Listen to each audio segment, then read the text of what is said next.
오늘 저희가 들여다볼 자료는 정말 대담한 문장으로 시작해요. 세상에 알코올릭은 없다. 청취자께서 보내주신 이 책의 일부인데요. 이걸 읽으면서 제가 알코올 중독에 대해 안다고 생각했던 모든 게 막 흔들리는 느낌이었어요. 그래서 오늘 저희는 이 알코올릭이라는 개념 자체가 사실은 우리를 가두는 덫이라는 주장을 한번 제대로 파헤쳐 보려고 해요. 술을 끊는 게 단순히 의지력 싸움이 아니라 술에 대한 내 머릿속 생각, 그 거대한 착각을 깨부수는 과정이라는 거죠. 맞아요. 이 책의 저자는 아주 도발적인 주장을 던집니다. 우리가 흔히 말하는 알코올 중독이라는 게 무슨 특별한 병이 아니라는 거예요. 그냥 니코틴 중독이나 헤로인 중독처럼 마약 중독의 한 종류일 뿐이다. 딱 잘라 말하죠. 알코올리즘이라는 그런 고유한 질병은 없다는 겁니다. 오늘 저희는 이 관점이 어떻게 사회가 만들어 놓은 정상 음주화와 문제적 알코올릭이라는 이 이분법적인 틀을 공격하는지, 그리고 그게 왜 중요한지 깊이 이야기 나눠보겠습니다. 저는 처음 이 자료를 읽고 알코올릭이라는 단어부터 딱 걸렸어요.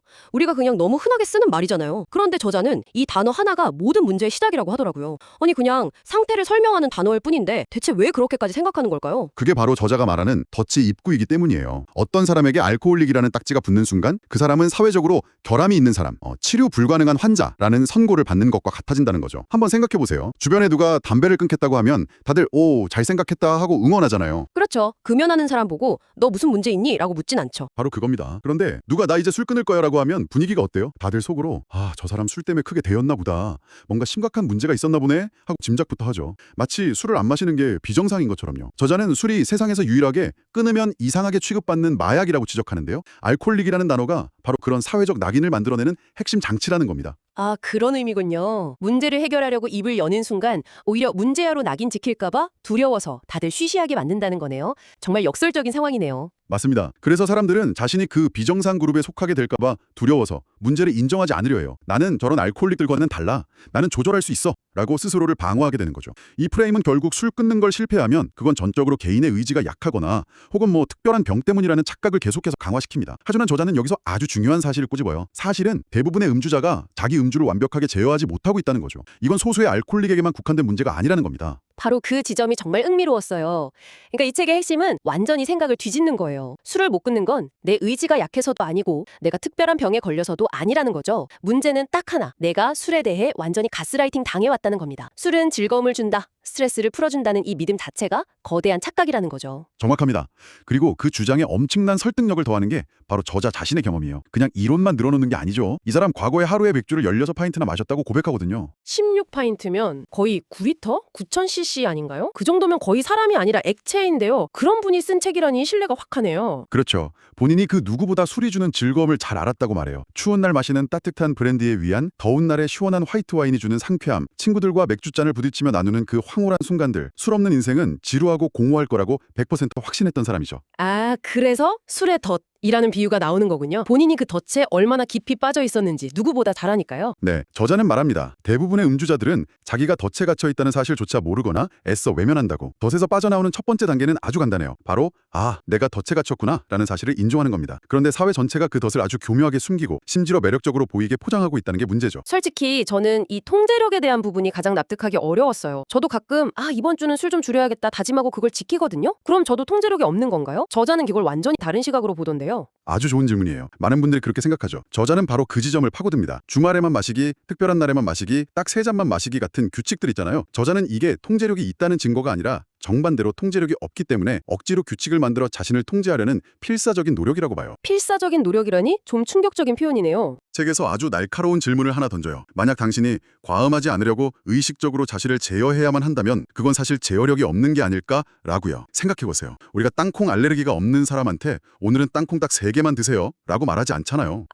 그냥 먹고 싶으면 먹고 먹기 싫으면 안 먹죠. 술에 대해서 조절해야 한다는 생각 자체가 이미 술에 대한 통제력을 잃었다는 신호라는 겁니다. 그 말이 일리가 있네요. 생각해보니 정말 중요한 약속 전날엔 절대 과음하면 안 내! 라고 스스로 몇 번이나 다짐하잖아요. 진짜 술을 완벽하게 통제한다면 그런 다짐 자체가 필요 없겠군요. 바로 그겁니다. 저자가 말하는 진정한 제어력이란 술을 마시고 싶은 욕구를 의지력으로 꾹꾹 눌러 참는 상태가 아니에요. 언제든 마실 수 있지만 마시고 싶은 생각 자체가 아예 들지 않는 상태, 술과 더 이상 싸울 필요가 없는 상태, 그게 바로 진정한 자유이자 제어력이라는 거죠.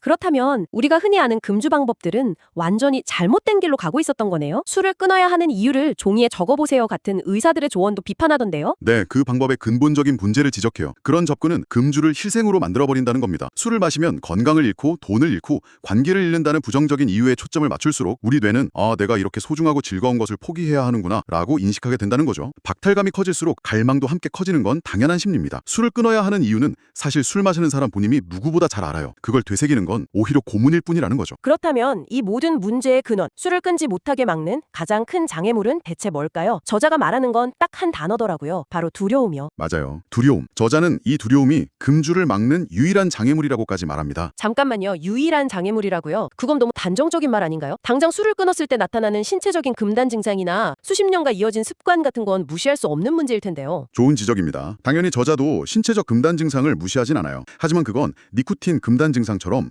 며칠이면 대부분 사라지는 상대적으로 아주 사소한 문제라고 봅니다. 진짜 문제는 그 이후에 시작된다는 거죠. 신체적 고통이 사라진 뒤에 남는 그 거대한 심리적 공허함. 이제 술 없이 파티에 가서 어떻게 놀지? 힘들고 스트레스 받을 때 이제 뭘로 풀지? 내 인생의 가장 큰 즐거움이 사라져버렸는데 앞으로 무슨 낙으로 살지? 하는 그 막막한 두려움. 이 두려움이 해결되지 않으면 사람들은 결국 다시 술을 찾게 된다는 게 이 책의 핵심입니다.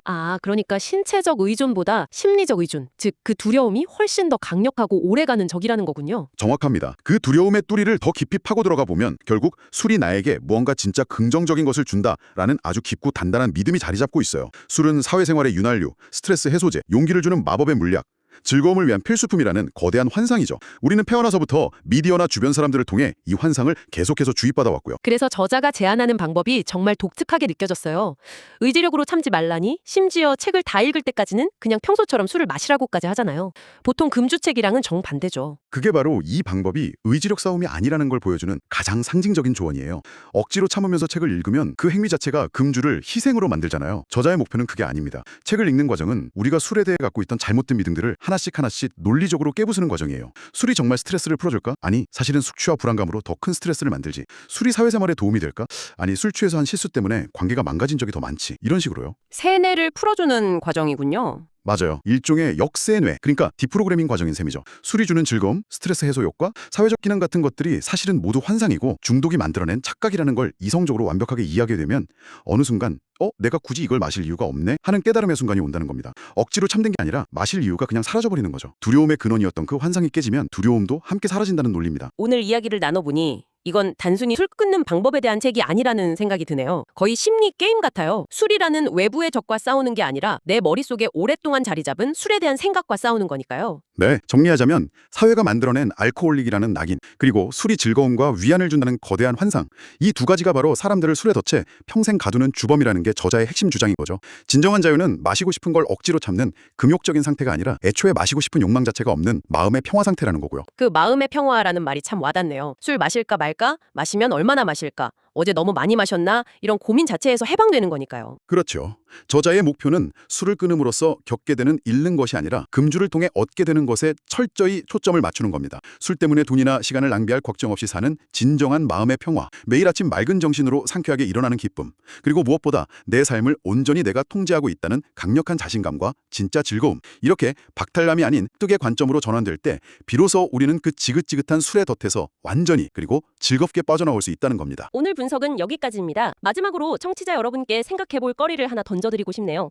이 자료는 단순히 술에 대한 이야기만은 아닌 것 같아요. 혹시 당신의 삶에도 이것 없이는 즐거울 수 없어, 혹은 이것 없이는 스트레스를 풀 수 없어라고 굳게 믿고 있는 무언가가 있지는 않나요? 그게 쇼핑일 수도 있고 특정 음식일 수도 있고 혹은 어떤 관계일 수도 있겠죠. 그것이 정말 사실일까요? 아니면 우리가 사회나 혹은 스스로에게 오랜 시간 주입해온 일종의 환상은 아닐까요?